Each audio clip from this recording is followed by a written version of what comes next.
Good morning, everyone, and welcome. We're here this morning for our press conference to address current matters relating to crime in Barbados. We have with us this morning the Attorney-General of Barbados, Mr. Dale Marshall. We also have the Commissioner of Police, Mr. Richard Boyce, and we also have in attendance Senior Superintendent of Police, Mr. David Griffith. We remind all those present to please silence your phones, and there will be a question and answer segment at the end. Please, when you address the Attorney General or anyone, state your name and where you're from. Over to you, AG. Thank you very much. Good morning to the members of the media, and good morning, Barbados, all of you who are joining us, whether on television or through other means. I think you're all aware that the country has experienced a spike in the number of firearm events or incidents over the past few weeks. These have resulted in a number of deaths and injuries. Other incidents not connected with the use of firearms, but also resulting in the loss of life, have also occurred. These are all tragic circumstances and acutely felt in a small country such as ours, such that because of our size, many of us may know the families who have suffered loss. The Prime Minister has already spoken on behalf of the government, but I too wish to commiserate with all of those who have been personally affected. You will note that I have referred to this increase in firearm crime as a spike. I use this term deliberately because that is exactly what it is, a sharp increase in numbers over a short period of time. This is not an indication that Barbados has descended into a state of chaos or outright lawlessness. We have dealt with spikes in crime before, and effectively so. Crime as a whole is always a source of great concern, but firearm-enabled crimes are of particular concern to the Barbadian public because of the fear that this kind of crime engenders across our communities. Government is not unmindful about the disquiet this continues to generate. And so this morning I'm going to try to contextualize the issue, highlight what some of these main issues are, and outline what the government is doing to address the matter. But before proceeding to do that, let me provide a synopsis of the statistics relating to murders and firearms that have been provided to me by the Barbados Police Service. This is not a numbers exercise, but it's important that you understand what we're dealing with as a whole. I start with murders. In 2017, we had 30 murders. 23 of that 30 was by use of firearms. In 2018, we had 28 murders. 18 of those were by use of firearms. In 2019, we had a whopping 48 murders, and 30 of those were by use of firearms. In 2020, we began to see some decline. We had 41 murders, 26 by use of firearms. Last year, 2021, we had 32 murders, 17 of those were by firearms. So far for the year, we've had 17 murders, and 12 of those murders were by use of firearms. But it's important as we talk about the murders that we've suffered as a country, that we connect this to what the police force and how the police force has been dealing with it. So I want to speak briefly about what the police officers call their clearance rate. And I think the title will help you to immediately understand what we're talking about. And I go back to the same 2017. In 2017, of those 30 murders, 16 have been solved so far. In 2019, of the 28 murders, 19 have been solved. That 19 amounts to 68%. In 2019, 27 of the 48 murders reported were solved. That's 56%. Of the 41 murders committed in 2020, 26, or 63%, have been solved. In 2021, 23, or 72%, of the 32 murders were solved. And for this year, of the 17 murders thus far, 10 have been cleared up. And some of those have only happened in the last few weeks. And I'm informed by our statisticians that the clearance rates that I've just indicated to you compare very favorably with rates in the developed world, in countries that have far, far more resources available to them than we do. And Commissioner, this speaks volumes about the quality of your policing in Barbados, that you are able to maintain and to reach a world-class clearance rate in relation to murders. But what is also important to know is that the as yet unsolved murders, those that have not been cleared up, they are all still very much under investigation. And therefore, we expect that these clearance rates that I've just indicated to you will inevitably go up with the passage of time. These cases are not treated as cold cases. They're still all actively being addressed. Let me now share with you some statistics on firearms. And I'm going to give you the numbers of firearms that we've recovered over the same 2017 to date period. In 2017, the members of the Barbados Police Service, it wasn't called that then, but you know what I mean, recovered 94 firearms in 2017. In 2018, they recovered 82 firearms. In 2019, police interdiction efforts netted 86 firearms. In 2020, 89 firearms were recovered. For the year 2021, 57 firearms were recovered. And for the period 1st January of this year to July 7th, the police have so far recovered 55 firearms. In fact, only yesterday, a successful police operation resulted in the seizure of a significant number of high-caliber handguns. The numbers that I've given you total 465 firearms recovered. And I hope you'll agree with me when I say that this is a huge amount of firearms to be taken off the streets of our country over this period. And while you could say that we need to do more, and that is always true, these are 465 firearms that cannot now be used by the criminal element to take the lives of Barbadians, whether young or old. I must also point out to you that over the period that I'm reviewing, many thousands of rounds of ammunition were also recovered. And this is important because guns are of no use without bullets. I share these figures on gun recovery and ammunition recovery to demonstrate, firstly, the extent of the firearm problem. If we can take 465 guns off the streets, and you know that we haven't got all. So that would tell you immediately that we are facing a serious challenge. But also to highlight to you what the service is doing about it. Everybody wants to know, what is the police doing? This is hard policing.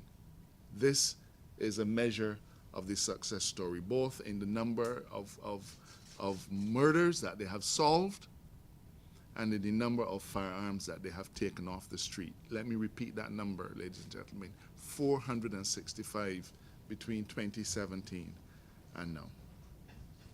But even with all that we are doing, Barbadians have legitimate and reasonable questions and concerns. Where are the guns coming from? Who are involved? And what is causing this problem? Many commentators have weighed in on these issues, and it is clear that it requires a continued thorough analysis so that we understand always the many variables, including the causes. But what is particularly important is that we must resist the temptation to embark on knee-jerk reactions. And the Commissioner and his High Command and myself as Attorney General share this perspective. We cannot deal with these problems if we have recourse to knee-jerk reactions. Knee-jerk reactions will only result in treatment plans that are ineffective. On the other hand, interventions that are based on data, intelligence, and sound analysis is the far better approach. And this is the approach that my ministry and that law enforcement has taken. A full analysis of the data going over the years is ongoing. But we can say now, and perhaps we've always been able to say without fear of contradiction, that there are several strands to this problem and that no single factor will resolve it. Barbados does not manufacture guns. And this means, therefore, that illicit transportation and smuggling is a serious concern for us. Across the world, especially in our hemisphere, there are different legal systems. Some countries have weak border controls. But there are also the issues of different cultural practices around firearm use. You can immediately think of the United States, where there is a prevailing view that everybody should be entitled to have a firearm regardless of any risk that's associated or directed towards them. So these are all matters that affect how we receive firearms in Barbados, because if they're easily available in our other jurisdictions, then they are readily available for illicit importation and smuggling into Barbados. Ladies and gentlemen, while it is not a consolation, as I speak with you, every country in our sub-region is battling with the specter of increased firearm use. It's not a consolation, but it means that we have some common factors that are attending our societies. And I can reveal to you that only in the last few days, one RSS member state, and that is a member state of the regional security system made up of the OECS, Barbados, and now Guyana. One RSS member state has asked for assistance under the RSS treaty so as to be able to deal with their spike in vicious crime. And the Commissioner has assured me that he's going to be able to lend that particular territory a few of our officers to be able to bolster their own policing efforts. I mention this to demonstrate the scale of the problem, but not at all to concede or to suggest that we have any inability to tackle it. The strategy that the enforcement agencies have adopted with the full support of government is based on initiatives to address the supply and demand for guns. On the supply side, there are a number of interventions that we've undertaken to reduce, eliminate, block opportunities, block methods of importation, and block the trafficking in guns. On the demand side, there are other state interventions that are directed towards reducing the demand. If we want to start with looking at the supply side and those things that we've done, some of them are well known to you. You will know that we've spent considerable amount of resources over the last few years to address coastal surveillance and to strengthen our detection systems at our ports of entry. To be candid, I have to tell you that there have been periods in the past when these assets have not been in working order, and have not been in working order for extended periods of time, in some instances well over a year. Now, if our ability to detect firearms coming into Barbados is so significantly hampered because assets are out of use for a year and a half, then you can only imagine what number of guns could have come in at that time. In those circumstances, therefore, it has been a challenge for our law enforcement agencies, simply because at our ports of entry, our guard was significantly down. The other issue, and I can speak specifically about the scanners. You'll recall that when we came to government, there were no functioning scanners at our seaport. And we spent many, many millions of dollars to deal with that particular issue. But you must understand, too, that when the firearms come in, they're not consumed. It's not like potato chips. You're not eating it. Those firearms make their way on our streets. And once in the hands of criminals, you can be assured that there are items, hot items, that are traded and otherwise used to commit crime. We have also found institutional weaknesses across several departments of government. And I'm not going to expand on those, but I will say that we've been quietly and systematically addressing these issues without any public fanfare. But our institutions have accepted that there is strengthening which must take place in order for them to help us to fight these issues. Who is involved in committing firearm crime? I'm sure that you are seeing the many news stories, the court reports, and the images of individuals in the media who are brought before the courts. Immediately you recognize that they are in the main young men who fit a particular profile. But there are also enablers, people who are behind the scenes, people without a public face, who are the bedrock of the criminal endeavors. They're the ones who provide the resources, who provide the wherewithal, who provide the protection, who provide all that is needed for these young men who end up finding their way before the courts to do what they're doing in relation to crime generally, but firearm crimes in particular. These enablers are a source of quick and easy money for many of our young men and women, and in particular those from disadvantaged communities. And one experience of one of our community police officers was that he tried to enroll a large number of young men and women from his particular beat into the government's TVET program so that they could acquire skills and prepare for gainful employment. And it was met with total lack of interest. The reason? The enablers had got there first and were already providing these young people with what they considered to be easy money. But rest assured that these enablers have a day of reckoning coming.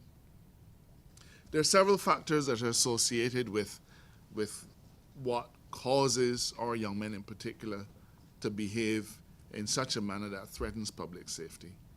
And the sociologists, the criminologists have studied them, and we have an idea of what some of them are. But chief among them are such issues as lack of proper socialization, lack of active and positive community ties, and yes, sometimes pure criminality. What are we doing as a government? Over the last 4 years, we have embarked on a number of initiatives. And these initiatives, some are situational, and others address community blight and social conditions that engender antisocial behavior and crime. And we believe that there's empirical evidence to support our stance that effective criminal deterrence depends on 3 factors. But I'll come back to that. The fact is that as a government, we recognized that there was an issue, and we determined that we needed to have multiple approaches. Some of the ones that are immediately obvious will be to do with appointment of judges. When we came to government, there were 2 judges only sitting on the High Court bench. But what that meant was that there was never sufficient judicial capacity to get rid of the backlog. There are only so many criminal cases that 2 judges could do in any given year.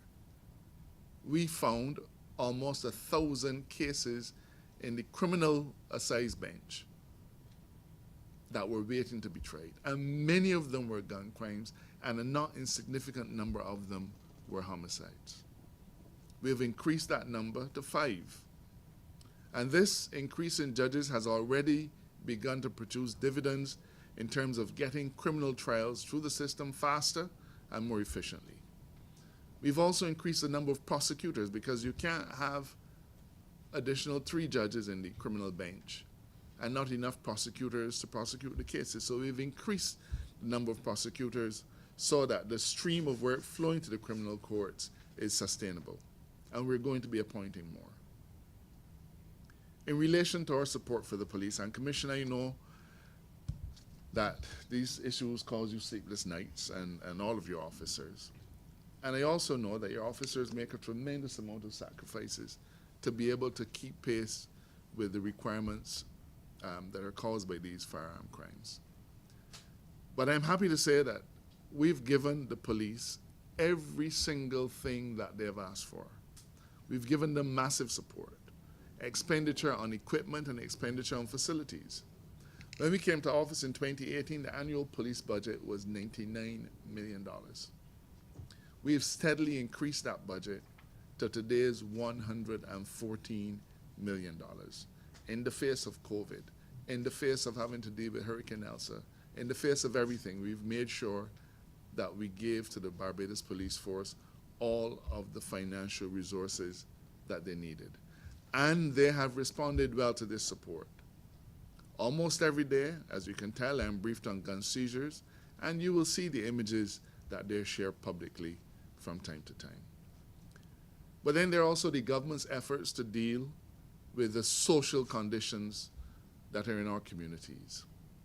We have a number of inner city communities that have said to us, we feel like we do not belong to Barbados. Their living conditions have been allowed to fall into a state of almost embarrassment. And we've taken a decision as to how we're going to deal with improving that housing.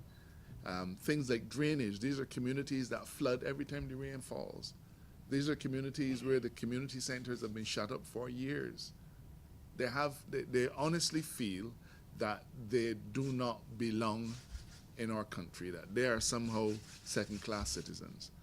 And when that happens, it engenders in those young men and women who grow up in those circumstances a feeling of hopelessness. And we've taken specific decisions and targeted decisions to try to deal with those issues. The Prime Minister has indicated that some of those inner city communities are going to receive a complete overhaul in relation to housing and things of that sort. We feel that when people have skin in the game, when people have housing that they want to protect, living conditions that they want to safeguard, then their approach to how they operate and how their children operate in our society is going to be different. In relation to this as well, we've also seen the efforts of the Ministry of Youth, Sport and Community Development. Minister Griffith has very recently indicated to the country a number of efforts that they're making in terms of providing working opportunities, providing training, providing additional sporting facilities. And my constituency in St. Joseph is benefiting as well. Programs to get our young men and women engaged in wholesome activity. That is part of making sure that they are properly socialized. Sports means a lot. We have a lot of our young men who, because of poor socialization, they don't know how to deal with conflict. They have a beef with somebody, and immediately they want to destroy life and limb. How many of us have played games and got run over on the football field or something, but we understand that there's a response that is appropriate and there's a response that's not appropriate. And unfortunately, what has become pervasive in many areas is a lot of poorly socialized young men and women. In relation to education, there are also initiatives, but the Ministry of People Empowerment has been spending a tremendous amount of its resources on saving vulnerable families, because the vulnerable families are those that present their young people as easy fodder for the criminal element. They're not properly taken care of at home, and so they run to the arms, more or less, of a criminal element that welcomes them and appears to treat them in a certain kind of way. You will therefore discern that government interventions are targeted and they're well thought out. And I assure you that they will be pursued with determination. But in all of this, there must be a sense of realism, and we have to accept that we have a role to play. The situation of gun crime did not develop overnight. And there are no three-point plans, there are no immediate solutions to turn this thing around. It requires a steady hand, it requires a long-term commitment. For those individuals who anticipated that there'd be an immediate elimination, that is far from the case. Now I know that in the political arena, pot shots are thrown, and I see people saying, well, you know, when you had the last AG, you said this and you said that. The one difference between this government and that last occasion is the commitment that we have given to the force, the commitment that we've given to the country, and the commitment that we are backing up by our resources. We have always said that the first call on public expenditure has to be law and order and citizen safety. So you will note that government is doing a lot of heavy lifting with the many measures that we've put in place. You've seen us, you've seen them, you've heard us talk about them. We are trying to rescue our communities. And these responses will go a long way. But we have to acknowledge that until we put significant personal effort in dealing with our families and our own communities, we will find that in another 20 years we'll be back to square one. All of the solutions do not lie with government intervention. The first interveners are ourselves. And if we abdicate that responsibility and decide that we're going to leave the safety of our streets to the police service and to the government, then that is not a solution. We are committed, we are absolutely determined to ensure the safety of Barbadians. And if I can remind you, during COVID, we adopted a whole of country approach. Everybody had a stake in this. We had to protect ourselves, we had to protect our families and our neighbors, and collectively we were able to protect our country. We have to accept that dealing with firearm crimes requires a similar approach, a whole of country approach, not a whole of government approach. Governments do not raise children, plain and simple. Governments do not live in communities. We do. The government is committed to doing its part, but I call on all Barbadians to recognize that with all of the work that the government does, if each of us does not recognize that we have a significant role to play in rooting out some of these challenges, then we will get nowhere. There are those who are calling to hear what government strategy is going forward. Much of that strategy has been outlined by us through the estimates. What are those things that we are doing to save vulnerable families? What are those things that we're doing to save communities?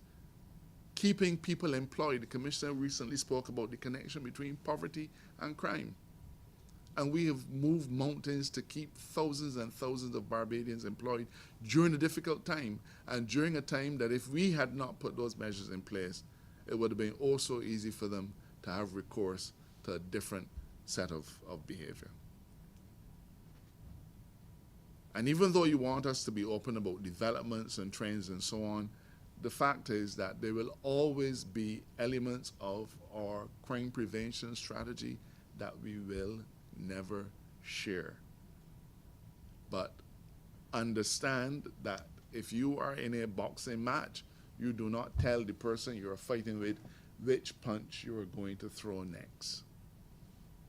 And I'm sorry to put it in those terms, but for those who are calling, I want to hear the strategy. The strategy has been laid out time and time again. We are making sure that the Barbados Police Service is best in class. We've invested vast amounts of money in training, and that training continues, Commissioner, into this year and into every year, because we're making sure that a deficiency that has prevailed for quite some time is solved. We're giving our police service all of the technology that they need, all that they have asked for. Everything that will make the police service the best force in the region has been provided to them.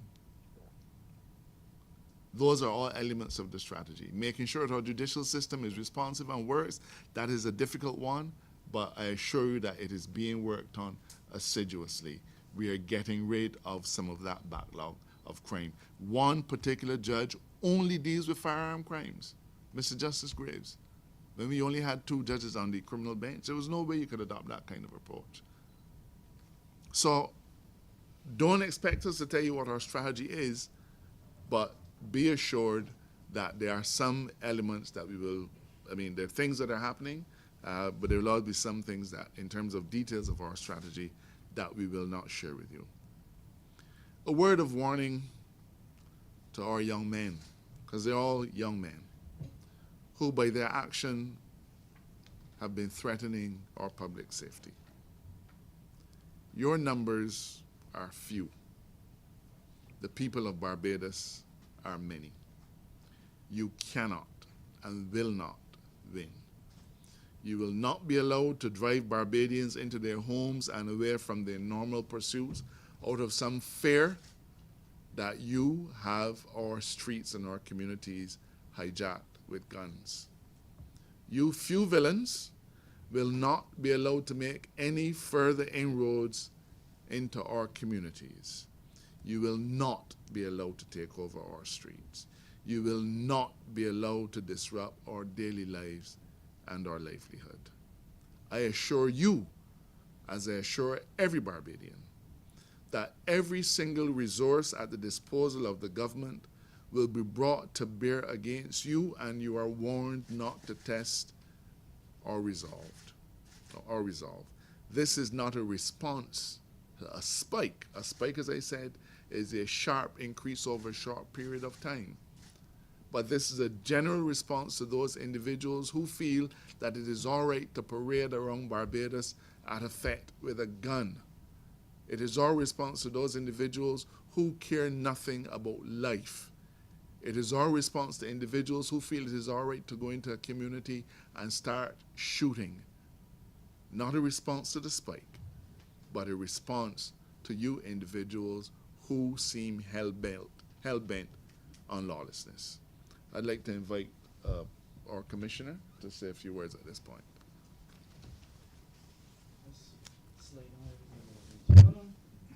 Oh, I see.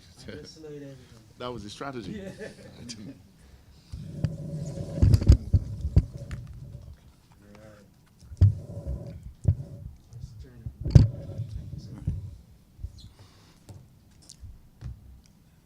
Good afternoon, everyone. Commissioner of Police Richard Boyce. I want to underscore one or two points which were made by the Attorney General. And my first message, I must say, is that violence, especially firearm-enabled violence, will not be tolerated. And that is the message I would like to send to those persons who are out there in possession of firearms. It is not the Barbadian way of life. It was never the Barbadian culture. So I want to re-emphasize that message, that wherever those guns are, the members of the Barbados Police Service will be out and about taking those weapons out of those persons' hands. So that is my first clarion call to persons, especially those young persons between the ages of 19 and 35 who are well-bent on committing that sort of fear in persons' mind.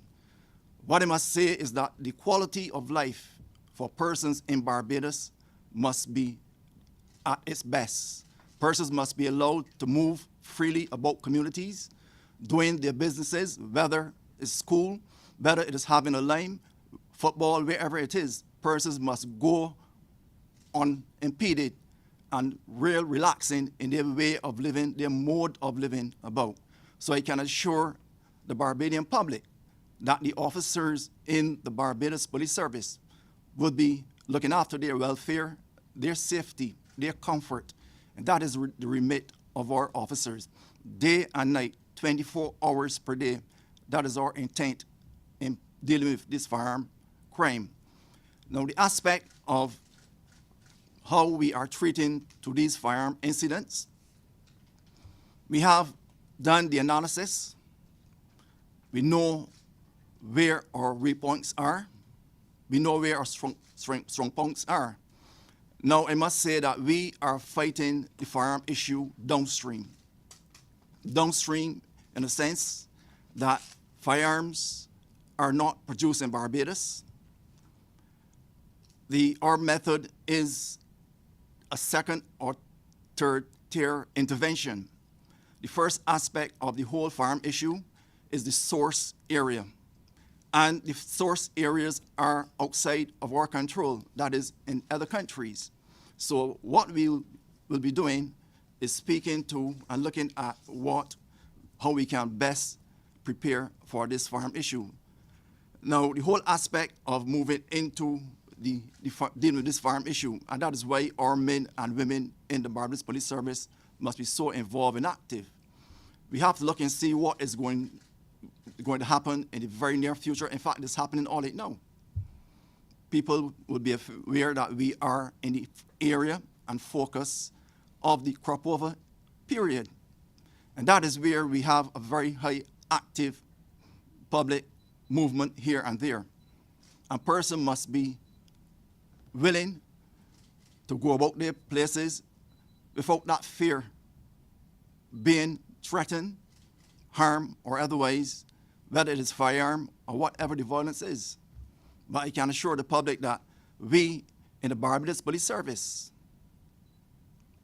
will be with them out in the field, moving to and fro, making sure that all areas, especially where these crop-over events are being heard, whether it's music, whether it's dancing, whatever it is, and whether they are being put on performance-wise, our men and women will be in their numbers out in the field and making sure and making people feel safe and secure in those type of environments and situations.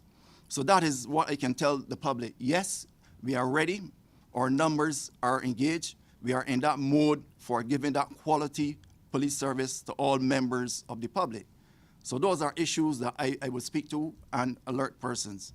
Thank you very much.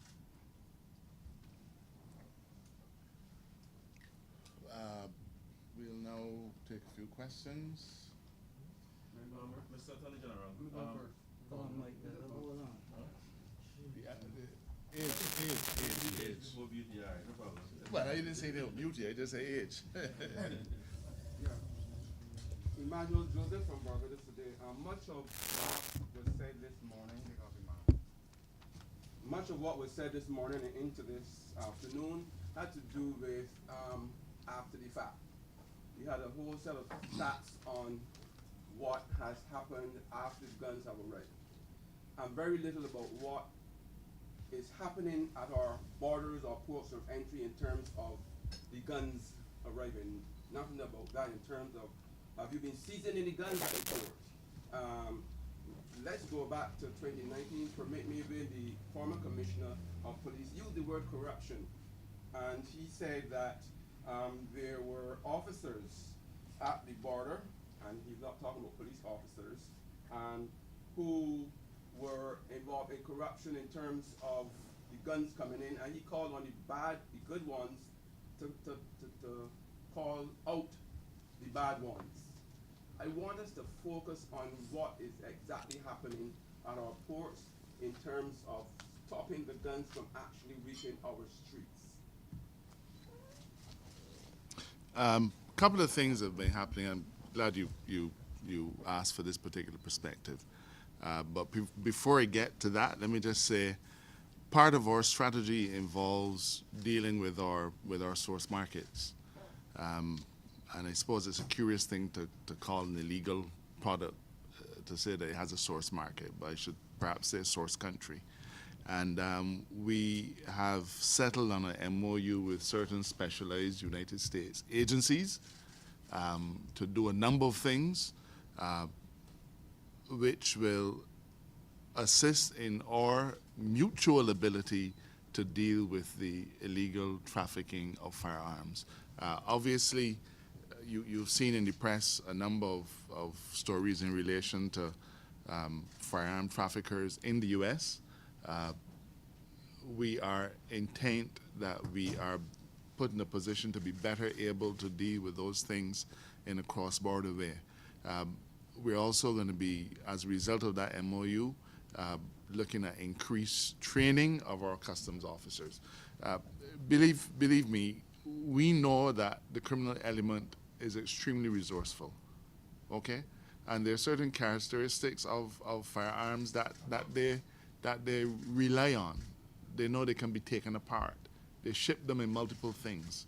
And what is important to us is to make sure that our officers or border protection agencies are fully able to spot them when they see them.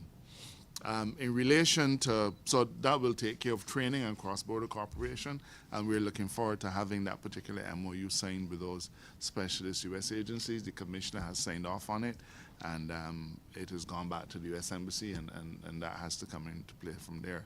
In relation to statements made about individuals at our ports of entry, I'm going to be careful in my response. I do not imagine that there is any segment of the Barbadian society that does not have some bad apples in it. Any. Of tremendous importance to us is how we deal with those bad apples. One of the things that the government is trying to wrestle to the ground is the issue of truth verification, also known as polygraphing. We have settled on a CARICOM policy for polygraphing so that individuals who work in specialized areas, individuals who have certain levels of seniority, are required to do truth verification to certain levels across the board. We are trying to come to reach an accord with the various unions to be able to fully implement that truth verification strategy across our service, our public service. The fact is that if you are subject to truth verification, to polygraphing, then it allows us to be able to decide where we put whom, to weed out one person or the next. The police service regularly does truth verification on its members, and I've asked them to heighten it. There are parts of government where you do not get hired today unless you first go through a polygraph test, okay? But the international strategy, the international standard has been that as long as you're working in certain sensitive agencies, you have to subject yourself to a polygraph, a truth verification test, so as to be able to protect the integrity of the system. So I acknowledge that there have been defects. Some of those defects have been recognized. Some of those defects have been exposed. The work continues. You asked the question, are we intercepting any of these guns at the port? The answer, sir, is yes, we are. Can we do more? Probably. But it requires a combined approach between the Barbados Police Service, the Customs Department, the administration at the port, the administration of the airport. So all of these are inputs into our ability to successfully deal with the issues. We know, for example, that people have shipped firearms into Barbados through our courier services. Doesn't make the courier service bad. It just means that there are certain institutional weaknesses that we have to identify and we have to eliminate. And that work continues. Let me assure you, Emmanuel, this is a constant battle. It's like healthcare. You gotta take care of it every single day. You don't deal with it now, and you know that you're covered for all eternity. Every single day, the criminal element finds a new strategy. We have to spot it, we have to respond, we have to head it off. So I acknowledge that there have been difficulties. I will not even pretend that those difficulties would not still be there. But I will say to you that the agencies are working in a collaborative way, and I believe that the situation may not be perfect, but I believe that we are reaping rewards. Yes, Corvin Munzi from Nation News. Now, my question is directed to pretty much, well, I have a few questions, but they'll be directed to pretty much anyone at the table that's willing to take these.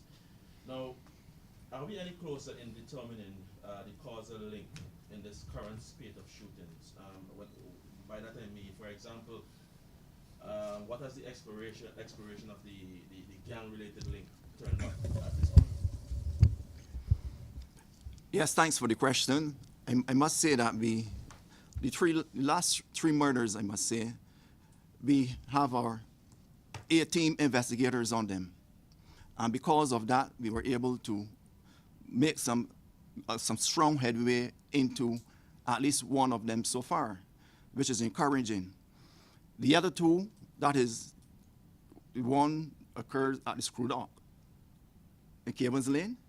We are also very deeply involved in that, and that too, we are making headway. We are connecting the dots, I must say. So things are also moving good in that area. I can tell you that, yes, we see light at the end of the tunnel where those matters are concerned. But it is too early to say more because we are at a delicate stage of the investigations at this time. So to go any further would probably shoot ourselves in our foot. So they will have to pull back where that is concerned. And then a second question from me. Now, we had a period of quiet during the curfews. And obviously no one is suggesting that we could have kept those curfews forever. However,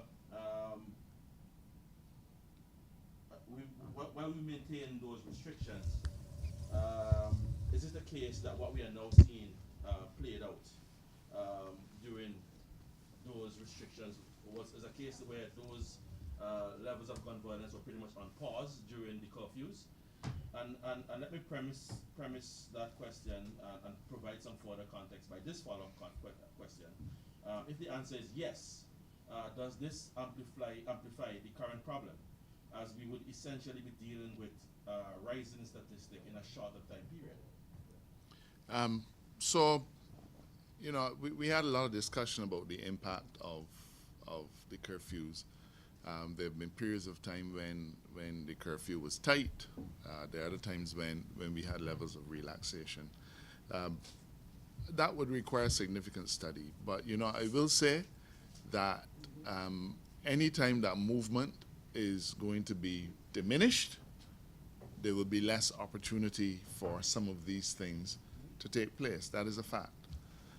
But I also want to say that on the other side, I do not know that some of the brazen people that we have in our society who engage in criminal activity care too much about the fact that there's a curfew. A man who is prepared to go into a public place and shoot somebody, either in broad daylight or at night, is hardly likely to be affected by the fact that, well, you know, we have a COVID curfew, so I'm not going to engage in criminal behavior. The jury is out. What I will say, though, is we always knew that we would come back to a state of normalcy, or the COVID restrictions could never have continued. All across the world, they've been relaxed.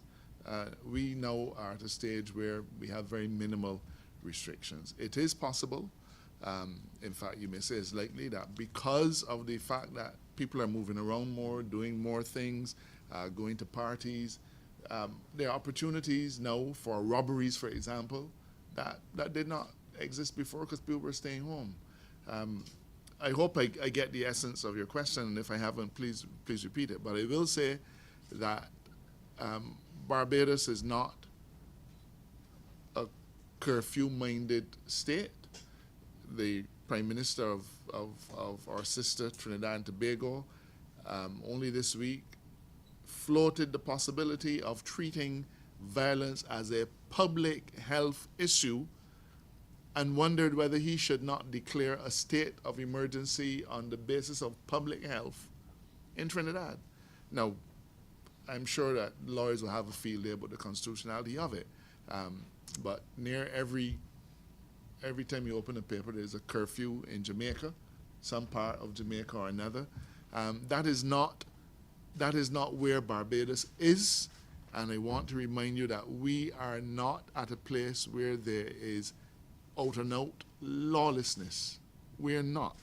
The numbers, and it's not a numbers game, but I don't think in 2019 when we had 48 murders, over 30 of them were by firearm, nobody was talking about the prospect of shutting down the country so as to be able to dampen that. In 2017, you had 30 murders, and of those, 72% were by firearm. So I can say to you as Attorney General that while we look for the correlation in everything, certainly if this is where you're going, it is not the view of the Barbados government that we are in a place where we need to resort to curfew to deal with a spike. This is a spike. It is a sharp increase over a 2-week period, not a state of out-and-out lawlessness. No, actually, I wasn't suggesting that a return to the curfew would be in order. What I was questioning our statistics. Our 17 murders in this period, given the fact that during the period of the curfew was, some might argue, was essentially discounted given those restrictions that were in place. are we dealing with a rising statistic in a shorter time frame? I don't think that we're in a position to say that at this point. It'd be better able to say that at the end of the year when we see what the numbers for the year are. But in 2020, where we were deep in the curfew. 2020, that's when we shut down for COVID. In 2020, we had 40 homicides, and that has been as of March 27th, Barbadians had to stay within my now popular word, curtilage. Couldn't go anywhere. We were shut down for 75% of 2020 and still managed to get homicide rates in the 40s. So we have to wait and see. I maintain, though, that this is a sharp increase over a short period of time. At the end of the year, we'll be better able to say whether there's any correlation. Adri, Yes, Shane please. from CBC. You guys reiterated the point that you're fighting it downstream, that a lot of the things happen overseas territories, and what we can do is what we can manage when it gets here. You also indicated that our assets, that you call them to detect the guns coming in, some of them have had issues, some of them being In the past. for over a year and a half. In the over past. a year and a half. This has not been in the last 4 years? No. Now, when we came to government, we found that there was no working scanner at the port for 18 months. It took us a while because we had to purchase additional scanning capacity, but that we spent millions of dollars at the start of an MF program to make that investment and also to bolster other security measures at our ports of entry, and we believe it has reaped dividends. But at no time since we installed these scanners did you have any extended period of them being down. There may have been once or twice when it might have been out for a day because of a technological glitch, but the servicing team would have come in and wrapped it up. But I'm sorry, I just got ahead of you. I don't think you finished your question. No problem. So that's good. Commissioner, from what you have been seeing, when we saw the murder in Long Gatson Phillip a few days ago, Long Bay. In Long Bay, yeah. From the result, from the responses and some of the reports we've been hearing from the people in the area, it seems like if the shooters went in there, shot wildly. The owner said somebody went in the bathroom, shot somebody, went outside, shot somebody. Is there any fear that, and it reminds us of some of the reports we have been seeing from international media in terms of mass shootings, when there's no apparent real target. Is there any fear of any copycats? Barbadians now seeing things and are shooting people just wild and willy-nilly? No, nothing to suggest such mass shooting intent in Barbados. We did our early analysis of what occurred, and there's nothing to link it to what is happening in the U.S. of A and other countries.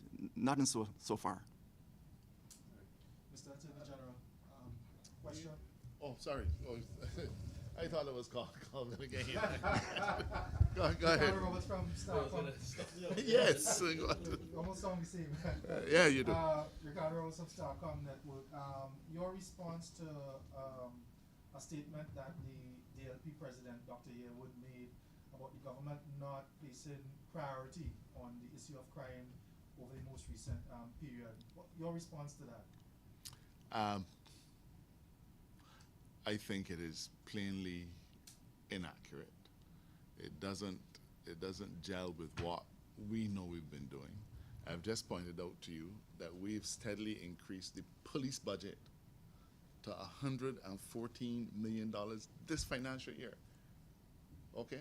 This financial year.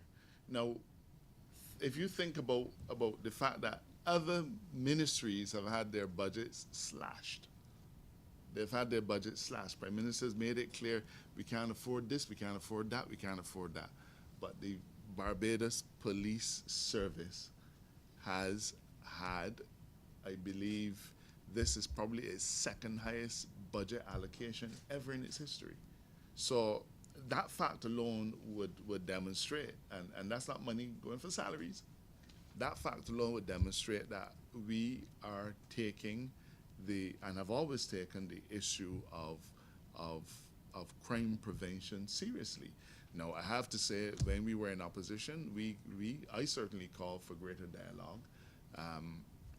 We've always dialogued on the issue of crime, and I hope that an opportunity would arise for us to have that discussion with the leader of the opposition. But, well, sorry, shouldn't call him that, should I? The leader of the Democratic Labour Party.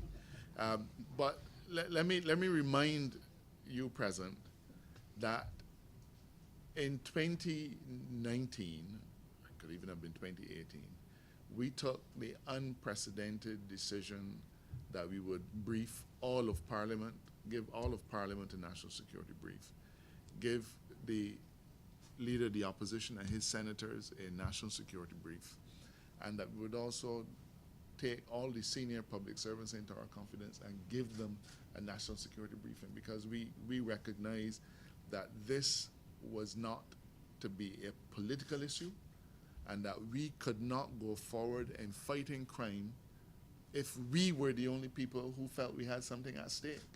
And we had that discussion then with Bishop Atherley. He got, the first time an opposition leader has ever in our history got a full national security briefing, something that's unheard of. So I hear Dr. Yearwood. I almost anticipate that is what he would say, but I don't think that the facts on the ground, the equipment that we're giving the police service, all of these other things that we're doing could even remotely demonstrate that we are not taking the issue of crime seriously. And I'm happy to talk with him if he wants. Actually, he did extend it. The AG. He extended an invitation to me? Yeah. That's very kind of him. Mr. AG, let's take you back to a statement you made. You said the enablers have a day of reckoning coming. Yes, sir. And you described them as faceless. It sounds like something that I've heard before, in the sense that... Tell me where I've been. Well, Not from me. It sounds like something I've heard before. Okay. But my question is this just a wish of yours, or is this something you have some sort of evidence or some information that would make you come to that conclusion, that you soon from now or whenever you can put your hands on these enablers? Listen,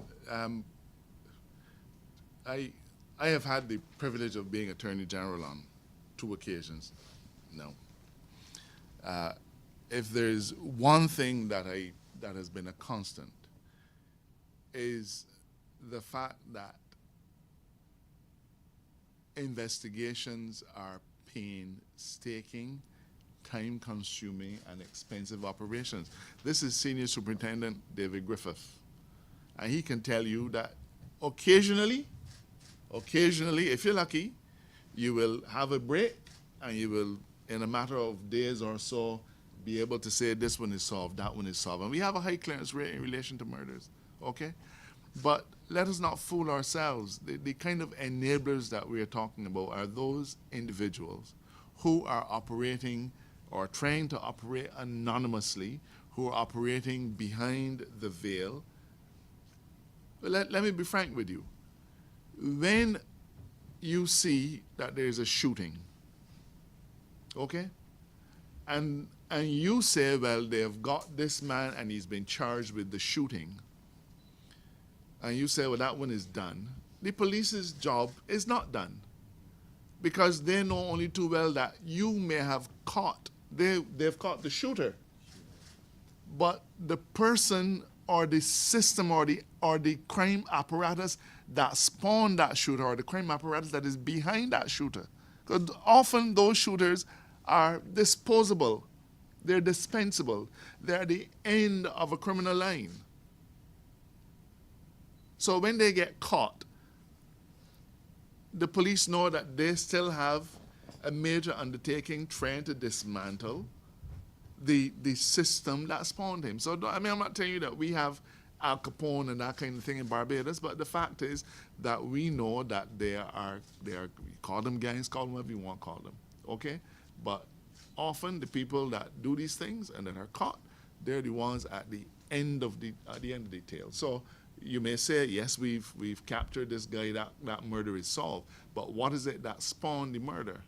Who did he shoot that person on whose behalf did he shoot that person? So this is not wishful thinking, but I don't want to go in details. The fact is that there's a lot more that happens behind the scenes, and I'm just making it clear that to the public, because it's important that they know, but I'm also making it clear to those people that their day of reckoning will come. But investigations are slow, they're painstaking, and we have to use every method that is available to be able to get where we need to go. I don't want to say anything more than that. Before we go on, just note we'll have 2 more questions and then we will wrap up. Okay. One other question from me. You want to question? Commissioner, or are you dispensing questions? That's No, I thought- my job. You let me dispense. Go ahead, Colin. Yes, sir. The commissioner would have mentioned that and gave the assurance that persons attending crop over this year are safe.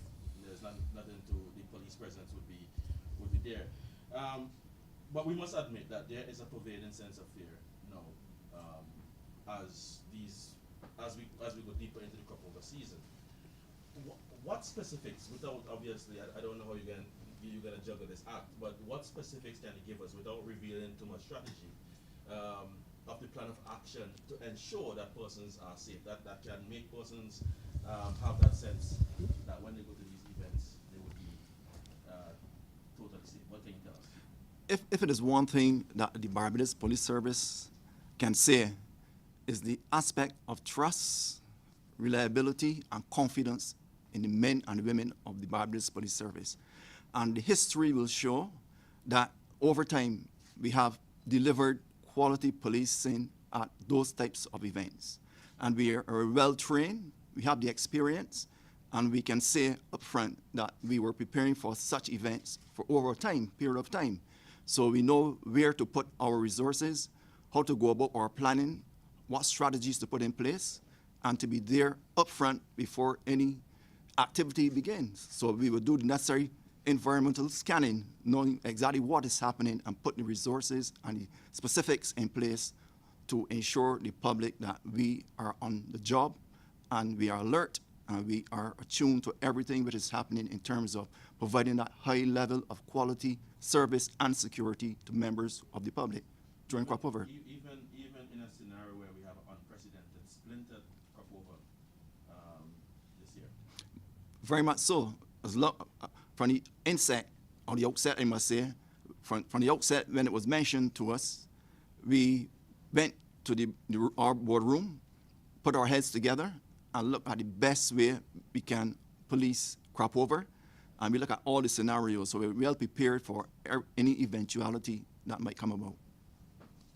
And if I can add, I mean, you know, the police service has been a critical partner in the entire process. So it is not a case where determinations were made and then they got a call saying, well, you know, we're doing crop over in multiple locations here, so get yourself ready. They have been involved in every single element of it. And, you know, I too have that confidence. The Barbados Police Service has been policing crop over for years. They've been policing visits by all kinds of dignitaries, presidents, royal family, whoever. Every instance will always throw up a few different things, but if you want to look at it this way, in 2020, when we had the 41 murders, crop over was still safe. Crop over was still safe. So I look forward to enjoying crop over like everybody else, and I enjoy the confidence I believe of the police service in doing what their job is. But I also want to say that the promoters have an important role to play in a lot of these things, and everybody tries to cut costs and so on. But you know, please, I would say to them, please don't just put the entire burden on the police service, especially those private events. Make sure that you do what you need to do to make your patrons safe. But I also want to say that there have been some WhatsApp messages floating around that have come to the attention of the police. Every threat is taken seriously. Every threat to public safety is taken seriously. But at the same time, we don't want Barbadians to develop a siege mentality or to become hysterical over every little thing. The police are on the job, they're doing the job. You take care of your own safety, but please do not go into a state of hysteria because some mischievous WhatsApp message going around. The police take every single one of them serious, and they follow every thread to the ground. Yeah, Mr. AJ, I know you said that most of the crime issues have enablers behind it, and I didn't say most, or I'm just simply saying that right. behind those Right. those individuals, we know that they're enablers. Yeah. and somehow, and this could be true in many countries, that Without doubt. the enablers are untouchable. Is there a sense from the well, how to put it? Is the government or the police going to take an aggressive approach in nipping these elements at the bud, which are really enabling the crime situation in the country? Is there going to be an aggressive approach to deal with that? Not is there going to be. This is not something in futuro. This is something that is already in train. But I want to reiterate, sir, that these things require painstaking, highly confidential, diligent application. The commissioner said that his 18 investigators, that's a big number, no? That's not the kind of number you've ever heard before. On these 3 homicides alone, he has 18 investigators dealing with nothing else, day and night. Okay? And add to that all of the other things, because you still need police officers to be at all the crop-over events. They have to be at the court, they have to drive judges, they have to be downstairs. So we have a force of just over 1,200 people. But while we may not be able to throw vast amounts of resources at particular issues of any kind, rest assured that that work is going on. Okay, well, ladies and gentlemen, let me thank you very much for joining us. I think this is an important occasion for us. It's important for us to talk to Barbadians. It's important for them to understand some of the issues that face us. I think at the end of the day, Barbadians are reasonable people and expect reasonable responses. And the government, I'm satisfied, the government that I am involved, I'm a part of, has been delivering those reasonable responses. I want to ask again that Barbadians recognize that individually and collectively they have skin in this game, and they have to join with us and help us to protect our families, our societies, our homes. The next person that gets shot might be one of us, might be one of you. Are we doing something to make sure that that risk is minimized? The Barbados Police Service has been doing an amazing job, and perhaps my final comment would be to say, Commissioner, on behalf of all of Barbados, let me thank you, your men and women, the civilian staff of the service, for serving us diligently in the way that you have in difficult circumstances. And I want all of Barbados to respond to that hard work by taking the police into their confidence and working with them wherever possible to make sure that we get a good result. Thank you. Mr. AG, Gentlemen, go move here. I want a picture.